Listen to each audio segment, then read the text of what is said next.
फहरिस्त है खानदान अहले बैत के अंदर की, एक तवील फहरिस्त है, वो आपको दी जा सकती है। मैं सिर्फ 2 हस्तियों के नाम लेने लगा हूं। एक हजरत अबुल फजल अब्बास, जानते हैं ना आप इन्हें। दूसरी हस्ती का नाम है मासूमा कुम, नाम फातिमा, लकब करीमा अहले बैत है, मारूफ है मासूमा कुम के नाम से। अब सोचिए, अली मौला के कुल बेटे हैं 18, हसन और हुसैन को निकाल दें तो बाकी बचे 16। 2 बेटे अली मौला की जिंदगी में इंतकाल कर गए, बाकी बचे 14। 14 बेटों में अब्बास जैसा कोई नहीं। वजह ये इतना बेमिसाल क्यों है?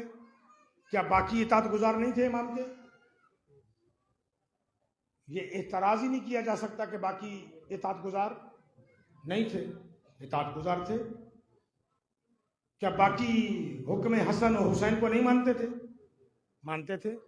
चले बाकी भाइयों को छोड़ दें, जनाब उम्मुल बनीन की आगोश मुबारक में 4 बच्चे पले, फिर ये 3 अब्बास जैसे क्यों नहीं?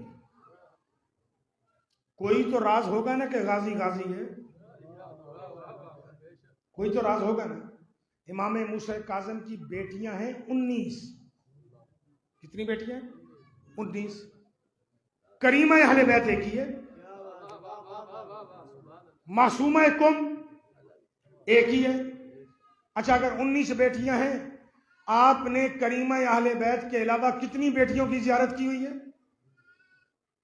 जाहिर तो आप सारे होंगे।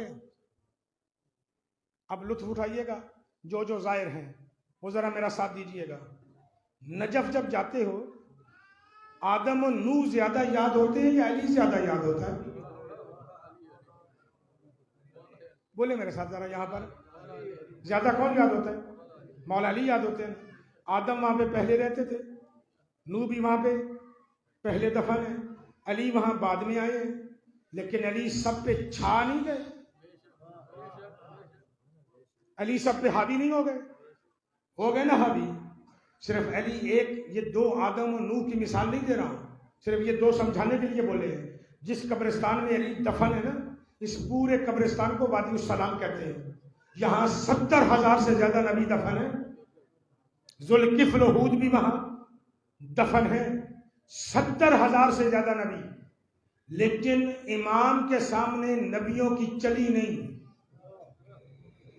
मुहावरतन बोला जाए तो अली का रोजा बेमिसाल है, बाकियों के कब्रों के निशान भी मालूम नहीं होंगे। इतना रश आपको हूद और जुल्किफ्ल की कब्र पर नहीं मिलेगा जितना अली की यहां मिलता है।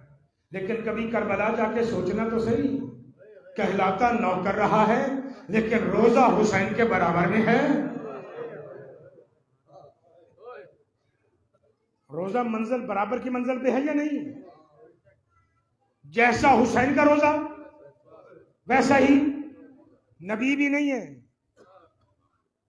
इमाम भी नहीं है, 14 मासूमों की फहरिस्त में शामिल भी नहीं है। रोजा जुदा है, रश भी वैसा ही है जैसा हुसैन के पास। ऐसा है या नहीं? बल्कि जाहिर वहां पहुंच के अपने आप को हुसैन के हवाले नहीं करता, अब्बास के हवाले करता है कि मौला हमारा ख्याल रखिएगा। वजह क्या है? 19 बहनों में एक बहन करीमा अहले बैत, बाकी कोई उस दर्जे पर नहीं आई। वजह क्या है? जब ये वजह ढूंढेंगे ना, हजारों कुतब पढ़ेंगे तो जाके ये नतीजा निकलेगा कि वजह क्या है। तो वजह आपको एक ही समझ में आएगी, और वही वजह बयान की है कि करीमा अहले बैत मासूमा कुम अगर करीमा अहले बैत बनी है तो वही एक वजह है। गाजी अगर बाबुल हवाइज बना है और रोजा अलहदा रख के अपनी सरदारी चला रहा है तो वजह एक ही है कि ये दोनों कब्र ज़हरा के राज से वाकिफ हैं। अंदाजा लगाइए, जो सैयदा के कब्र के राज से वाकिफ हो, उसका दर्जा ये है। सिर्फ राज से वाकिफ नहीं, ये बहुत तवील मौजू है। ये दोनों हस्तियां सैयदा के एक राज से भी वाकिफ है, एक राज, सारे राजों से नहीं। वो जो जिब्रील ने दरूद पढ़ा था ना हदीस किसा के मौके पर, हदीस किसा आपने सुनी हुई है, उस मौके पर जो जिब्रील ने दरूद पढ़ा था ना, उस दरूद के अंदर ये जुमले मौजूद हैं कि अल्लाहुम्मा सल्ली अला फातिमाता व अबीहा व बालेहा व बनीहा व सिर्रिल मुस्तौदा फीहा। वो जो ज़हरा में छुपे हुए राज है उन पर भी सलाम हो। और अगला जुमला कह के जिब्रील ने हद कर दी। अल्लाह जिब्रील कहता है मेरे अल्लाह उन राजों के अदद से हकीकत में तू ही वाकिफ है, कोई और वाकिफ है ही नहीं। यानी वो राज इतने हैं। अबुल फजल कब्र ज़हरा के राज से वाकिफ है, और ये राज ऐसा है जो मासूम के अलावा कोई नहीं जानता। पोशीदा इसलिए नहीं रखी गई, मैं सिर्फ नौजवान ज़हनों को बताना चाह रहा हूं, सैयदा के अयाम में बुजुर्गों से दुआ लेना चाह रहा हूं। पोशीदा इसलिए नहीं रखी गई कि अली को डर था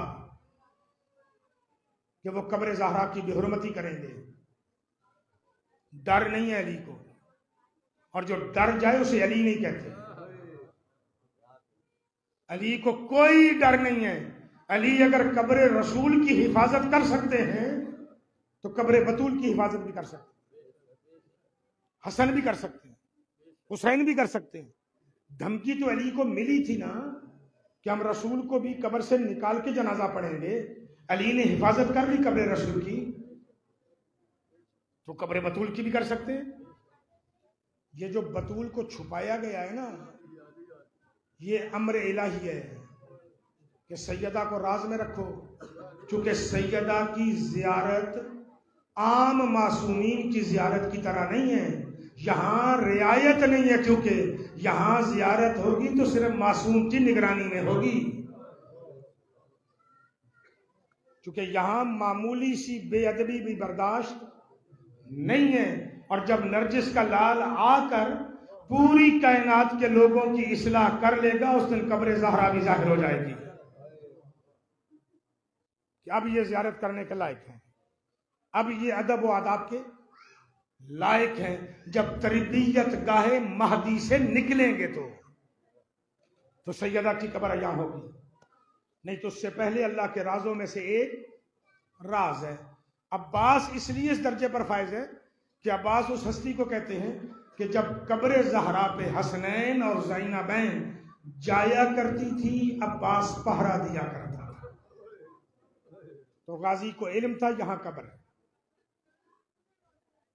करीमा अहले बैत को मासूम इमाम ने कहा था।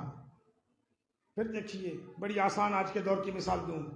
बाज़ औक़ात ऐसा होता है आप ज़ियारत पर होते नहीं, लेकिन किसी और की आंखों से ज़ियारत कर रहे होते हैं, आपको सवाब उसी ज़ियारत का है। आपका बच्चा चला जाए करबला, वो जाके रोज़ा हुसैन पे कैमरा ऑन करे, आपको व्हाट्सएप पे कॉल करे, अब आप रोज़ा हुसैन की ज़ियारत कर रहे हैं या नहीं कर रहे जी? महाराजे फरमाते हैं अगर ऐसे भी ज़ियारत करो ना तो 2 रकात नमाज ज़ियारत हुसैन पढ़ा करो, क्योंकि तुम मौला हुसैन के ज़ायर बन गए हो। और ऐसे लेटे लेटे ना कर लिया कर, फिर अदब से बैठा कर के सामने हुसैन है तो 2 रकात नमाज पढ़ लिया कर, वजू कर 2 रकात पढ़, ताकि तू ज़ायर हुसैन शुमार हो जाए। अब आप वहां खुद गए नहीं, किसी और की आंखों से ज़ियारत की है। इस बीबी के बारे में कहा जाता है जो कब्र मासूमा में पहुंच जाए समझो उसने ज़हरा की ज़ियारत की है, यानी अपनी आंखों से नहीं कर रहा, करीमा अहले बैत की आंखों से हो रही है, क्योंकि सैयदा उस राज से वाकिफ है। तो अंदाजा लगा, जो ज़हरा की कब्र के राज से वाकिफ हो जाए, अल्लाह उसे हुसैन की सल्तनत के बराबर सल्तनत अता कर देता है। हालांकि इमामों के सामने किसी और के रोजे चलते ही नहीं है, लेकिन यहां तो देख किस अंदाज में रोजा है अब्बास का, और फिर रश भी बराबर का है। बल्कि अगर चले जाएं तो बाज़ औक़ात बंदे को महसूस होता है कि अबुल फजल पे लोग ज्यादा हैं और हुसैन पे कम हैं, और वहां जाके अपने आप को पनाह अब्बास में देना इस बात की दलील है, और देना चाहिए भी, क्योंकि ये हुक्म हुसैन इब्ने अली भी है। सरकार फरमाते हैं मैं भी करबला में अब्बास की पनाह में था। इसलिए मरहूम की मजलिस है, यहीं पे दुआ गो हूं कि अल्लाह उनके दराजात बुलंद करे जफर अब्बास साहब के। लेकिन हक तो ये बनता है कि मैं उनके लिए सरकार इमाम हुसैन अलैहिस्सलातु वस्सलाम का तज़किरा करूं, लेकिन चूंकि गुफ्तगू जनाब सैयदा पे करके आया हूं, तो मैं चाहता हूं कि